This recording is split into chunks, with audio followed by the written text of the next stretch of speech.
We're back on the Acadia today, 2016 GMC Acadia.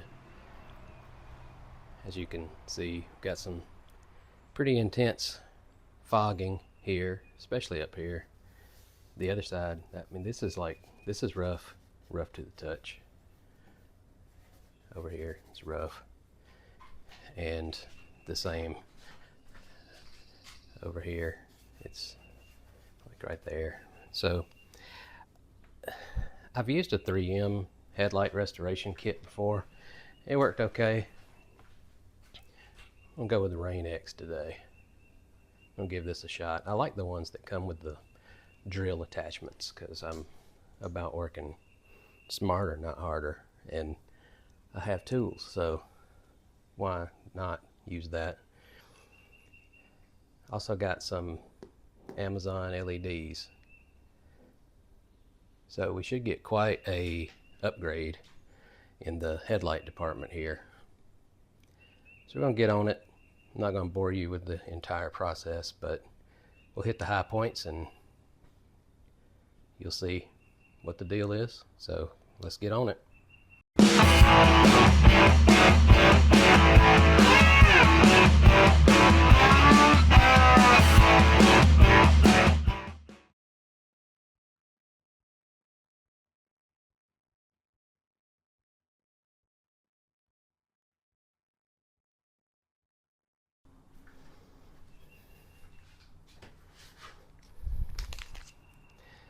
I read through the instructions. No, I didn't.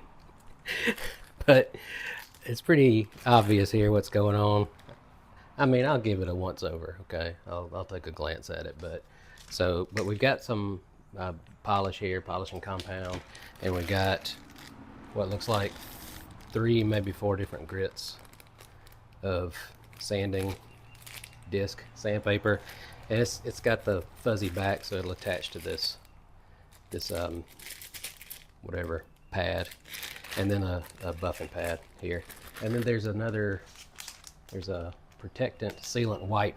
I guess it's like a UV protection thing, because I know that's what causes this, I guess, in the first place, is that whatever coating degrades and then the UV gets to it and it turns like this. But you know, why we don't use glass anymore, I don't know, whatever. But yeah, so I've got a water bottle somewhere, and spray it down, go up through the grits, and then hit it with the, with the polish. And it's one of those things where it's gonna look really bad, and then hopefully it'll look really good after the polish. I don't know, we'll see.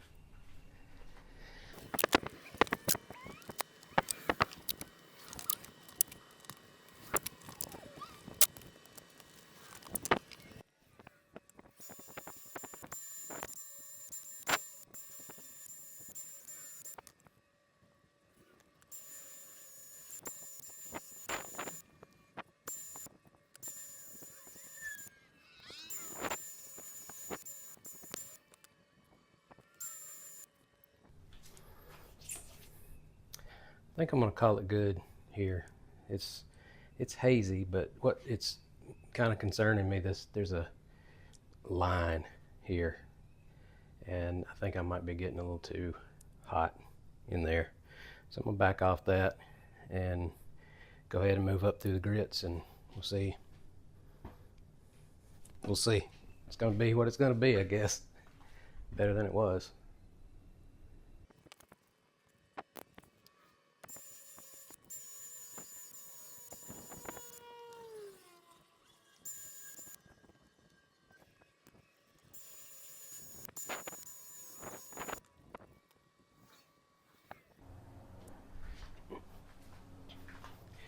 You can tell that it's still hazy looking, but it's smooth to the touch now.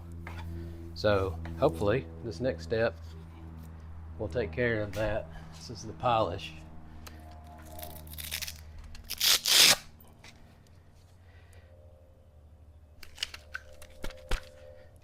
says to put a nickel-sized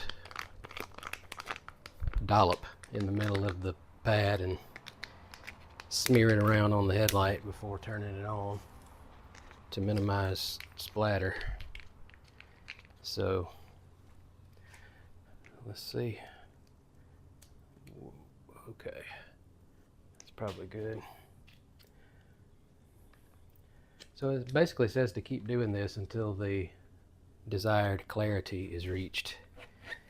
You know, I would like for it to be totally clear, so I don't know. We'll see how it turns out.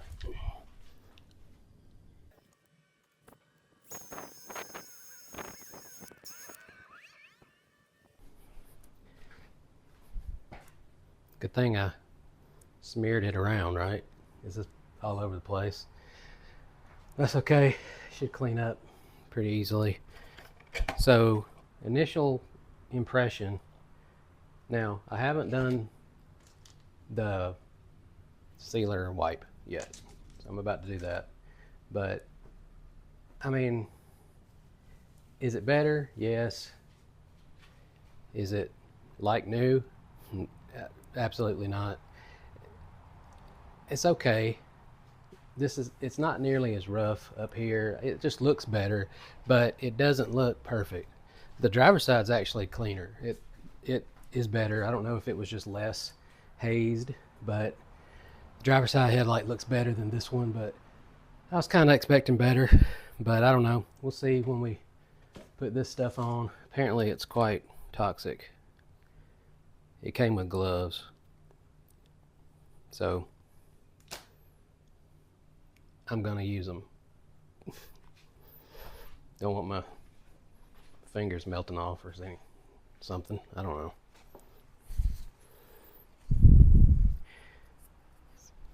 Probably the state of California knows more about it than I do.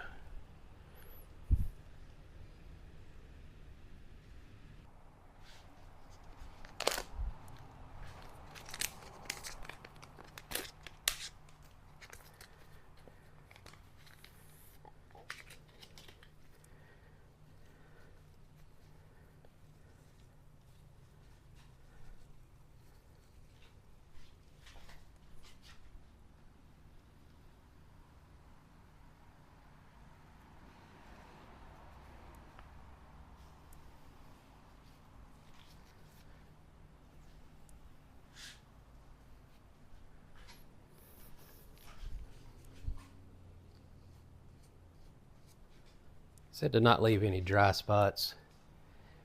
It also said didn't make one pass. Oh well.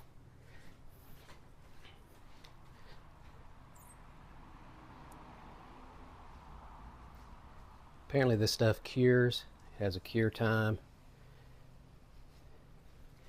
It said to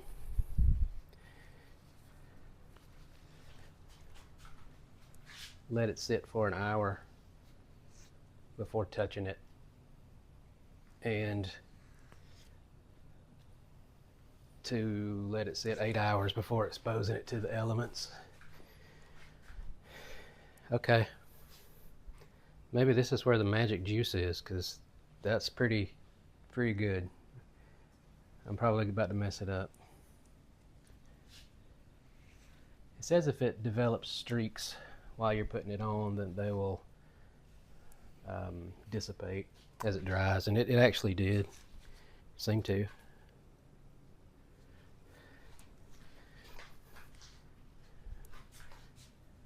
But yeah, if this stuff dries as clear as it's looking right now,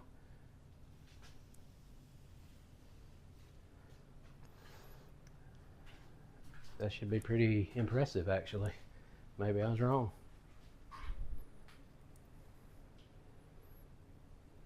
Yeah, that looks good. It says to not take the tape off for an hour, which is fine. I'm going to try to clean this stuff off of everything, and then we'll move on to the LED installations while it's drying. So after all that gets done, we'll do a wrap up. You can see what it looks like. But yeah, this looks this looks really good. Hopefully it stays that way. Getting to the headlights in this car, the headlight bulb, it's not an easy task. You can take the plastic off from the top and come in from the top, but the easiest way to do it is to pull these bolts out and bring this fender well back, and you can get to it. There's a cover over the back of the reflector. Some of these cars came with HIDs, and this one is not. This one has the incandescent bulbs, but it's still a reflector. And so, or a projector, excuse me. It's a projector lens. So the goal here is to remove the incandescent bulb and replace it with these Amazon specials. See how long that lasts. But hey, the good part is I get an opportunity to use my Icon mini flex head ratchet. So I'm just going to go ahead and pull these. You don't need to see that. I'm going to pull these, get it back, get y'all up in there where you can see what I'm talking about. I don't know if I'm going to be able to get both hands in here to show you. That's the fog light. The headlight is up here. And somewhere,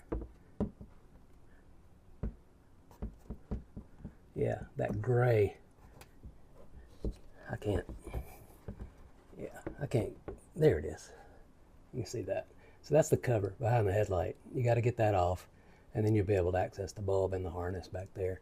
So one thing to be mindful of is that these headlight bulbs have 3 little tabs on them, and so they can really only go in one way. And that can be very frustrating when it's hard to get your hand in there. So pay attention when you get that cover off, and when you get the bulb out, pay attention to the orientation that it was in and the way it is now, like when you twist it and pull it out. So when the new bulb goes in, it'll be a little easier to get in there. And also these, I haven't opened these yet, but I assume that they're going to have like a pigtail in there, and we're going to have to tuck that stuff up inside the projector housing. So it'll be a little bit of a chore to get it back in, but should be plenty doable. It's got the bulb out. Again, it's hard to see, but you can see this little clip. You gotta disconnect this harness, and it came out plug up, and it was rotated to the right about 45 degrees. So the plug is going to be up on install, and then you twist the lock. But I'm going to get both hands in here and get this undone. As I was talking about earlier, this is the factory bulb. So it went in, plug up. You can see that the big tab is on the bottom. The medium one is over here on the side. The smaller one's over there. And compare that against the new LED. They're in the same orientation. So this one's going to go in with the wire up and then rotate this way to lock. It came with some Allen wrenches though, and it looks like you can move where this lock ring is, because it doesn't seem like you'd want your bulb tilted that way. You'd either want it up, down, or straight up, or like this. So I'm going to look at the manual, see if it mentions anything about that before I just plug this thing in. Alright. Yeah, that is correct. So they recommend that the LED be 3 and 9 o'clock. So they recommend it to be like that, but that won't work here with this ring being in the position that it's in. So I'm gonna see, make sure. Okay. So it's gonna end up like this ring, and so we need to rotate something like that. And we'll tighten it back down. So now when we go in, we have to go in at like 11 o'clock with the wire, and then it'll rotate to lock with the wire facing up. I'm going to test it though, plug it in, make sure the headlight comes on at all before going to this trouble. It's brighter. It's kind of hard to tell on the phone screen at least, but you can definitely tell the difference in the color temperature on the wall here. You can see maybe that it's not perfectly clear when the headlights are on. You can see, I don't know if you can tell, but you can see that it's not perfectly clear. It does look good though when its headlights aren't on, specifically this one. This one looks, from 2 feet away, it looks near new. So I'm going to throw some earlier clips in here showing the before. But yeah, overall, I mean, I kind of retract what I said. It's like whatever the juice is on that rag really cleared them up, you know, smoothed everything out, made it look more transparent. I don't know if that'll last. It is hard though. It dried. It's not tacky, but it was tacky. I did touch the rag with no glove on, and it was really tacky feeling. So I don't know if it's kind of like a wipe. Well, I guess it's like a wipe-on clear coat of some type. But of course, the best way to probably do this is just, you could use some regular sandpaper, wet dry paper, wet sand it up through the grits, and then spray it with some 2K clear. It's probably the best way to do it. But it really didn't take that long to do, and it's a significant improvement. So yeah, I mean, I guess I recommend it. Your mileage may vary. Anyway, we'll see what it looks like at night, because I surely could not see when driving this thing. It's pretty crazy.